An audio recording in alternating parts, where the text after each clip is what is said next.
کبھی وہ وقت بھی تھا جب مشرق سے مغرب تک، شمال سے جنوب تک دنیا کی عظیم سلطنتوں پر مسلمانوں کی حکمرانی تھی۔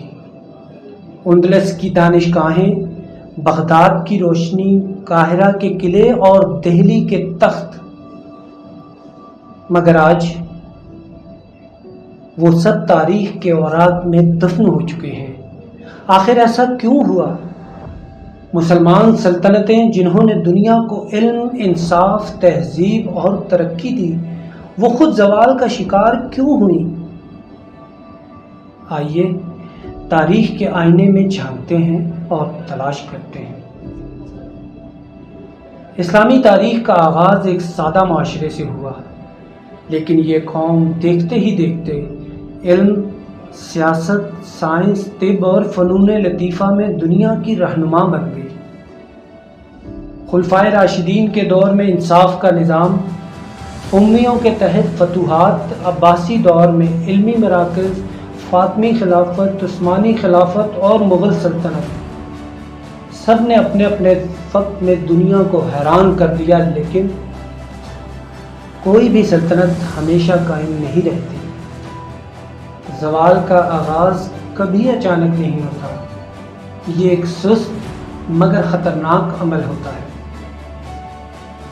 قیادت کا بحران، جب قیادت علم، کردار اور دیانت کی جگہ عیش و عشرت، سازشوں اور ذاتی مفاد کی غلام بن جائے تو سلطنتیں کمزور ہو جاتی ہیں۔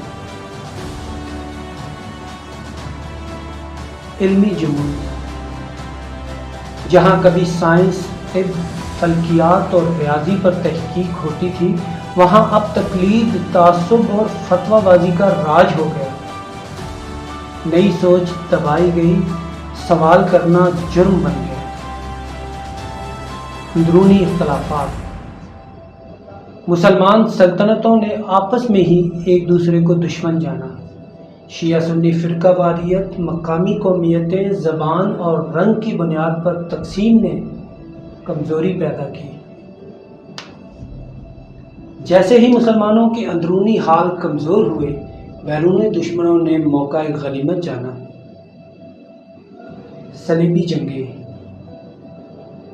یورپ نے مذہب کے نام پر صلیبی جنگیں مسلط کی، مگر یہ صرف تلوار کی نہیں بلکہ تہذیب اور فکر کی جنگ بھی تھی۔ منگولوں کا حملہ، ہلاکو خان نے بغداد کو جلا کر راکھ کر دیا، کتب خانوں کو دریا میں پھینکا گیا، علم و فکر کا مرکز اندھیرے میں ڈوب گیا۔ یورپی استعمار، رفتہ رفتہ یورپ طاقتور ہوتا گیا، مسلمانوں کی سمندری طاقت ختم ہوئی اور یورپ نے افریقہ، ایشیا، حتیٰ کہ خود خلافت عثمانیہ پر بھی قبضہ کر لیا۔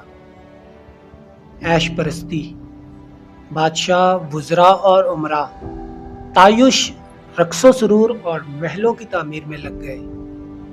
قومیں تباہ ہو گئیں، خزانے خالی ہو گئے۔ غربت و نابرابری، عام عوام غربت، جہالت اور ظلم کا شکار ہوئی، جبکہ اشرافیہ امیر تر ہوتی گئی۔ عدل و انصاف کا خاتمہ، انصاف امیروں کی میراث بن گیا، قانون طاقتور کے لیے نرم اور کمزور کے لیے سخت ہو گیا۔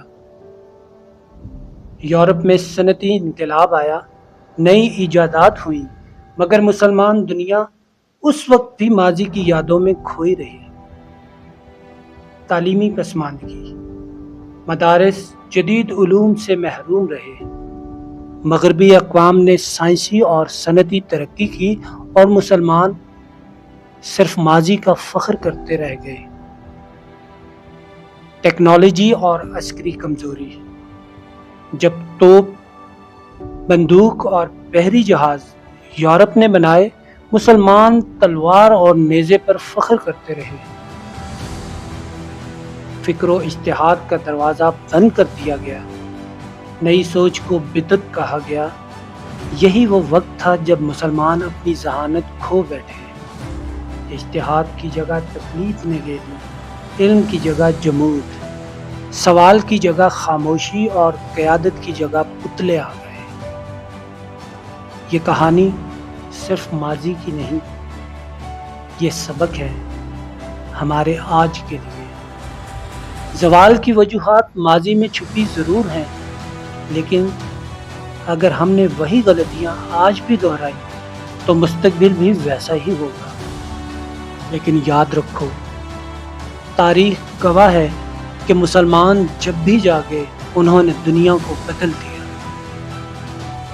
اگر علم، قیادت، انصاف، اتحاد اور فکر نو کو اپنایا جائے تو زوال کو زوال دیا جا سکتا ہے اور ایک نئی صبح طلوع ہو سکتی ہے۔